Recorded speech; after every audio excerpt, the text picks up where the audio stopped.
Hello friends, स्वागत है आपका मेरे इस यूट्यूब चैनल पे। तरह की मांगवा एक्सप्लेन वीडियोस देखने के लिए मेरे चैनल को ओजोंग सब्सक्राइब करें। मुस्कुराकर उसे ढांढस बंधाती है। कहेगी कि ये का वो कह रही थी कि आदमी को साफ-साफ उससे पसंद है। उसने जानबूझकर सैंडविच उसके लिए छोड़ा। नाहिसू हैरान थी कि उसने कॉफी भी छोड़ दी। वो कहती है कि अगर ये दिलचस्पी की निशानी नहीं है तो और क्या है? नाहू थोड़ा हक्का-बक्का रह गई। सोचने लगी कि क्या वो सच में इतनी दयनीय दिखती है?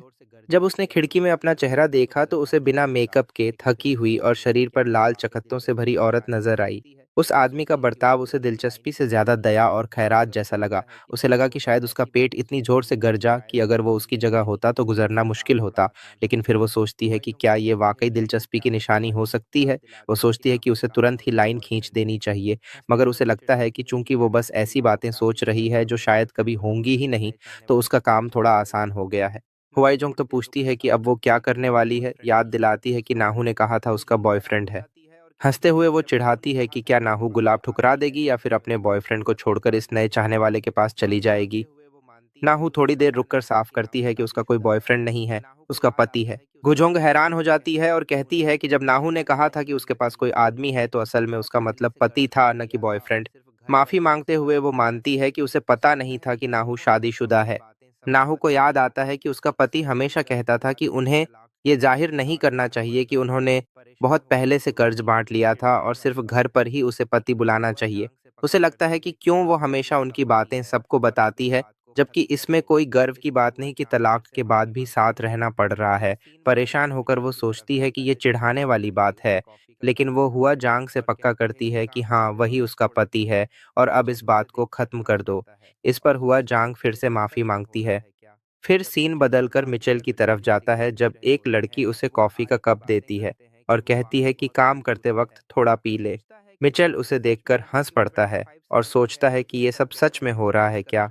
जब मिचेल और बाकी कर्मचारी सिगरेट पी रहे होते हैं, वो आर्य की बातें करते हैं कि वो वाकई बहुत खूबसूरत है। कोई पूछता है कि क्या उसने सच में कहा कि वो 25 साल की है। सब कहते हैं कि 20 का दशक बड़ा शानदार होता है। कोई और बोलता है कि उस उम्र में त्वचा कितनी मुलायम और तनी हुई होती है। मिचेल को उनकी बातें मजेदार लगती हैं और वो मानता है कि बूढ़े लोग अलग अंदाज में सोचते हैं, लेकिन ये भी मानता है कि आर्य में बहुत आकर्षण है और जवान होना अच्छी बात है। एक और कर्मचारी कहता है कि आर्य नए लड़के मिचेल में काफी दिलचस्पी ले रही है। सब कहते हैं कि उसकी नज़रें बिल्कुल बदल जाती हैं जब वो मिचेल को देखती है और याद करते हैं कि जब उन्होंने उसे किसी और से मिलाने की कोशिश की थी तो उसने साफ मना कर दिया था कि उसे दिलचस्पी नहीं है। फिर एक और कहता है कि मिचेल अच्छा दिखता है और शायद 33 साल का होगा, जो एकदम सही उम्र है किसी से मिलने की, खासकर जब वो सिंगल है। जैसे ही हिजी और उसकी दोस्त गली के पास से गुजरती है, मिचेल मानता है कि हाँ, वो सच में सिंगल है। बाकी लोग उसे उकसाते हैं कि कोशिश करे क्योंकि हिजी काफी खूबसूरत है। मिचेल सोचता है और पूछता है कि क्या उसे कोशिश करनी चाहिए। सीन बदलकर घर पर आता है जहां मिंगचेल टीवी देख रहा है। नाहसू पूछती है कि काम कैसा चल रहा है। मिंगचेल जवाब देता है कि उसे पूछने में इतनी देर लगी और ताना मारता है कि क्या अचानक वो अपने पति की फिक्र करने लगी। वो कहता है कि हर काम मुश्किल होता है और पूछने का क्या फायदा जब वो आराम कर रहा है और नाहू उसे तंग कर रही है। नाहू कहती है कि वो तंग नहीं कर रही, बस ये समझा रही है कि जैसे ही उसे तनख्वाह मिलेगी वो जल्दी कर्ज चुका देंगे और फिर दोबारा शादी करेंगे। मिचो हंसकर कहता है कि वो हमेशा बस दोबारा शादी की बातें करती है और क्या उसे सच में लगता है कि जब कर्ज चुक जाएगा तो वो ऐसा करेगा।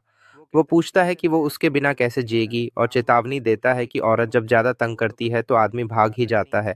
फिर वो कहता है कि उसे कुछ खर्च के पैसे चाहिए और नाहू के पास आकर पीछे से उसे गले लगा लेता है। वो कहता है कि उसे नया परफ्यूम खरीदना है। नाहू शक से पूछती है कि क्यों, जबकि वो तो कभी परफ्यूम लगाता ही नहीं।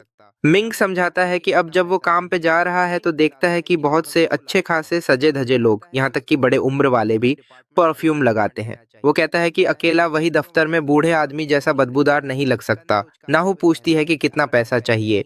मिंग बताता है कि लगभग 2 लाख वॉन। वो जिद करता है कि उसकी उम्र में तो कम से कम डिपार्टमेंट स्टोर का ब्रांड लेना चाहिए। कहता है कि वो बच्चों वाला सस्ता परफ्यूम नहीं खरीदेगा। कंधे उचकाते हुए कहता है कि अगर तुम पैसे नहीं देना चाहती तो रहने दो। नाहसु सोचती है कि इस महीने उनका खर्चा बहुत ज्यादा हो गया है क्योंकि मिचू को नौकरी मिली। उन्होंने नया सूट और जूते पर बहुत पैसे खर्च कर दिए और ये भी सच है कि जब कोई काम शुरू करता है तो कुछ वक्त तक खर्च आमदनी से ज्यादा हो जाता है। चाहे जितना भी बचत करो फिर भी घाटे में रहते हैं। वो सोचती है कि शायद उसे और काम करना पड़ेगा।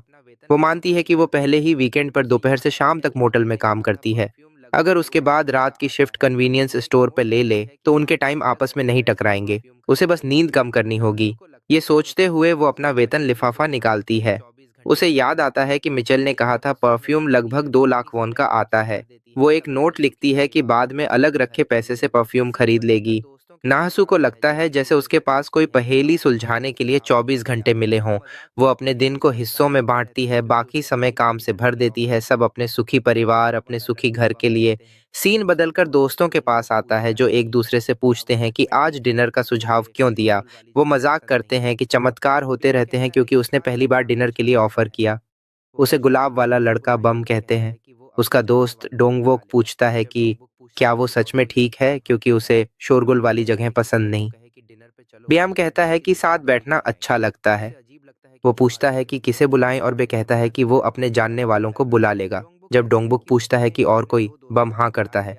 डोंगबुक कहता है कि अगर वो कहे कि डिनर पे चलो तो बहुत सी लड़कियां दौड़ी चली आएंगी। उसे अजीब लगता है कि जो आदमी सस्ती रेस्टोरेंट में जाने से मना करता है वही अब ये कर रहा है। डोंगबुक कहता है कि उसने अपने 2 दोस्तों को बुला लिया है और पूछता है कि क्या वो चलने को तैयार है। बे जवाब देता है कि उसने पहले ही किसी को बुला लिया है। जब वो जाने की तैयारी करते हैं तो डोंगवोक नोटिस करता है कि वो आजकल काफी तेजी से फैसले ले रहा है और खलुश भी दिखता है।